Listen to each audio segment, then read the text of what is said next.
I have a goal every week to process my emails down to one screen. I track my success on a spreadsheet, of course, which I mark as red, yellow, and green. Happy to say, I am green every week. So here's what I do.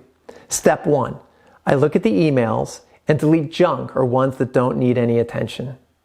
Step 2, I move low priority emails into folders. Step 3, the remaining emails are the ones requiring my mind share, usually decisions, so I leave them to process later. Step 4,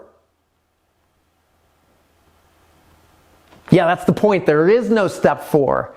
I rarely go back to the emails requiring my attention. Delayed decisions don't get done. Want to know how I plow through the piles of parked priorities? In the 1990s, there was a craze that took the corporate world by storm called re-engineering. As an engineer and consultant, I dove deep into the concepts and integrated many of the practices into my life that I use today. One of those concepts was to watch out for piles of things. I would walk through a manufacturing plant and look for piles of things. Unfinished goods piled in front of a machine, paperwork stacked in someone's in-basket, finished goods on the dock waiting to be shipped.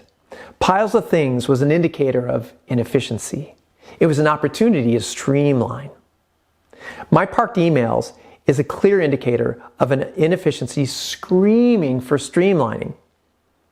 So I started brainstorming the piles of parked priorities I had in my life. Yikes! Do you want to hear my list? Okay, here's a warning. Reviewing a list of parked priorities may damage your positive outlook for the day. So take my advice. Before you go through the list, take a deep breath.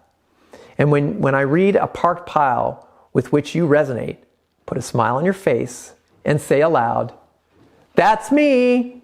That's right. Own your parked priorities. Afterwards, I'll give you 4 steps to process those parked priorities. So here goes my list. Emails not responded to. Business cards collected with no follow-up. Online courses purchased and never taken. Past clients you promised to stay in touch with. Friends you promised to stay in touch with. Books bought and never read. Files, paper and electronic, you just might reuse someday. Web pages stored in favorites and never reviewed. Clothes saved for the day when you can fit back into them. Attics and storage units are physical manifestations of parked priorities. Do you got any more? Send them along to me and let's create a big list of parked priorities. Okay, so now you are absolutely ecstatic about your piles of parked priorities. Congratulations. Here are 4 simple practices to process your piles of parked priorities.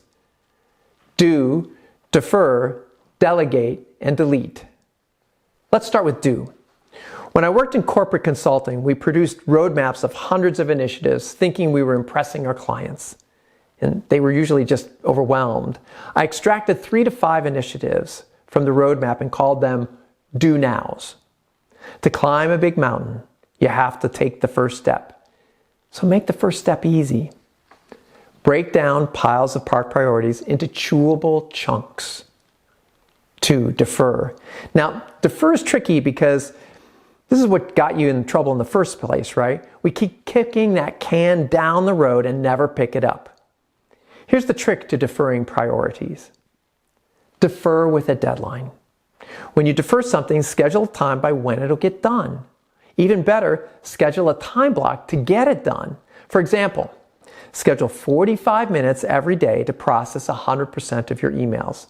If you miss a day, well then add 15 minutes to the next day. Now, did you catch the math on that? When you defer, always increase your speed and efficiency. Okay, delegate.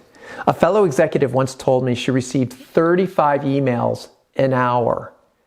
Wow, she had to delegate her emails to her executive assistant or she would be chasing everyone else's agenda instead of doing her job. It's a novel idea, but when I tried it, it was tougher than I thought. Giving my emails to my executive assistant was like taking ice cream from a kid. Delegation requires a level of trust, clear direction, and a large dose of letting go. One of the greatest teachers of our time, Stephen Covey, shot a video on delegation called Green and Clean. Look it up. Delegate responsibilities, not tasks. And finally, delete. Clothes you don't fit into but you're saving for that magic day, toss. Books you bought 5 years ago that you haven't read, sell. Kids' clothes and toys you've been saving that you won't have any more kids, donate. See priority emails you've saved to respond to someday, delete. You might be surprised at the weight you lift when you remove them. Delete with delicacy and delight. Do, defer, delegate, delete. 4 simple steps to process your piles of parked priorities. Here's your challenge. Plan to do, defer, delegate, or delete 1 pile of parked priorities this week. When you finish that one, well, move to the next one. When you let go of heavy things, you will move faster, feel the freedom, and live 100% empowered.